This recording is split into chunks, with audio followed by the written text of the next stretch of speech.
Salve quarentenas! Tudo bem com vocês? Bom, aqui é o professor Wagner, professor de Geografia da Espinha Educacional, e hoje nós vamos trabalhar a revisão para a prova da próxima semana. Tudo bem, pessoal?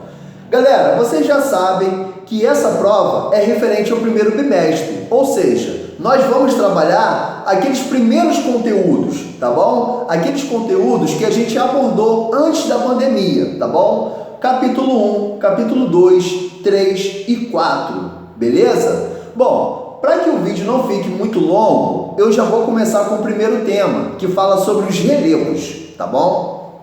Pessoal, esse assunto está no capítulo 1 e eu quero dar um destaque ao professor Jurandir Rossi. Por quê? Porque foi ele que classificou o território brasileiro em 28 unidades de relevos, tá bom? E dentre essas 28 unidades de relevos, podemos destacar os planaltos, as planícies e as depressões, tá bom? Essas formações de relevo são as predominantes no território brasileiro. Valeu, galera? Então, se tiver alguma questão na prova falando desse assunto, vocês já sabem que o professor Jurandir Rossi classificou o território brasileiro em 28 unidades de relevos, sendo que os principais são planaltos, planícies e depressões, beleza? Bom, o segundo tema também está no capítulo 1, mas só que ele é um pouco diferente. Ele fala sobre a erosão do solo provocado pela atividade agrícola, tá bom? Muitos não sabem, mas a agropecuária, ela pode ser muito prejudicial para a nossa natureza.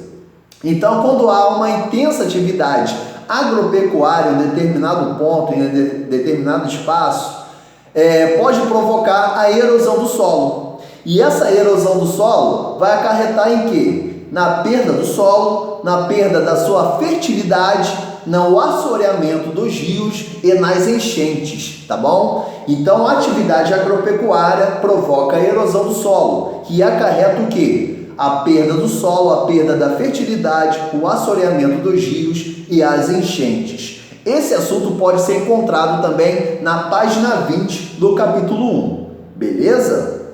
Vamos para o assunto 3, tá? Para a questão 3. Galera, esse assunto ele já vai ser encontrado no capítulo 2. Por quê? Porque está falando do clima, beleza? E dentre esse assunto do clima, dentre as dinâmicas do clima, eu quero falar sobre as massas de ar, tá bom? As massas de ar estão presentes no nosso dia a dia e muitas vezes a gente não dá importância, tá? Mas só que, por exemplo, quando você olha lá na previsão do tempo, a garota do tempo vai falar o seguinte: tá vindo uma frente fria. Está chegando uma frente fria vinda do sul. Galera, o que isso quer dizer?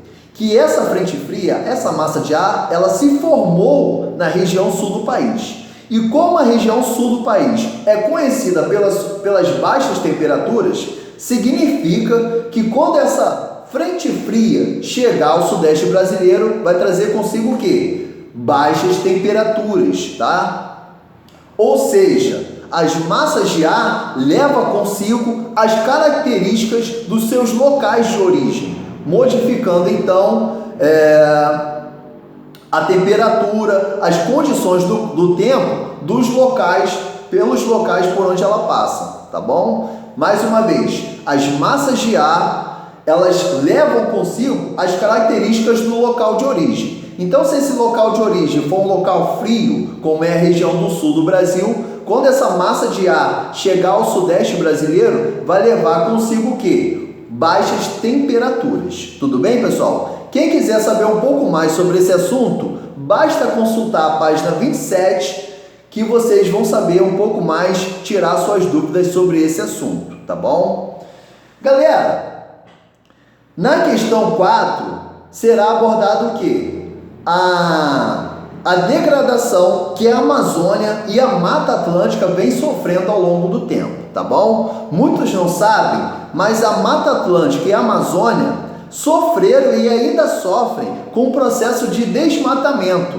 E existem 3 atividades econômicas que vêm contribuindo com isso ao longo do tempo, tá bom? São elas a extração de madeira, a agricultura e a pecuária, tá bom? Essas três atividades econômicas são responsáveis por boa parte do desmatamento que ocorre tanto na floresta amazônica como ocorreu e ainda ocorre também na Mata Atlântica. Tá legal, galera? Bom, na página 45 do capítulo 3 tem um exercício que aborda esse tema. Então é só ir lá no capítulo 3, na página 45, que você vai saber um pouco mais. Mas, repetindo, as atividades econômicas que desmatam, que contribuem muito para o desmatamento da Mata Atlântica e da Amazônia é o que? A extração de madeira, a agricultura e a pecuária. Tudo bem? Agora nós vamos para o último tema, até que enfim, que seria o quê? É um tema que fala sobre o capítulo 4, tá bom? Ele fala a respeito do território. Pessoal, existiu um geógrafo muito importante no nosso país chamado de Milton Santos. E de acordo com o geógrafo Milton Santos, o território é o espaço transformado pelas ações do homem ao longo do tempo, tá bom? Sobre o qual uma pessoa ou um grupo de pessoas exerce o poder. Ou seja, um território é aquele espaço que é controlado por alguém ou por um determinado grupo, tá legal? Então, o território brasileiro, por exemplo, ele é definido pelo poder que algumas pessoas ou um determinado grupo exerce nesse território. Como assim, professor? Muitas vezes, nessa questão do tráfico de drogas, né, das facções criminosas, costuma-se dizer que um determinado território é de uma facção e o outro território é de outra facção. Por quê, galera? Porque eles estão dominando aquele lugar, por isso que aquele lugar é chamado de território. Há ali uma dominação de um grupo ou de uma pessoa em um determinado espaço, tá bom, pessoal? Galera, quem quiser saber um pouco mais sobre esse tema do território, ele está sendo abordado na página 22 do livro e do capítulo 4, tá bom, pessoal? Esses são os assuntos que cairão na prova de vocês. E se vocês tiverem alguma dúvida durante a semana, é só me procurar, tá bom, pessoal? Tenham bons estudos, se dediquem e que vocês façam uma boa prova na próxima semana. Valeu, tudo de bom e até mais. Valeu!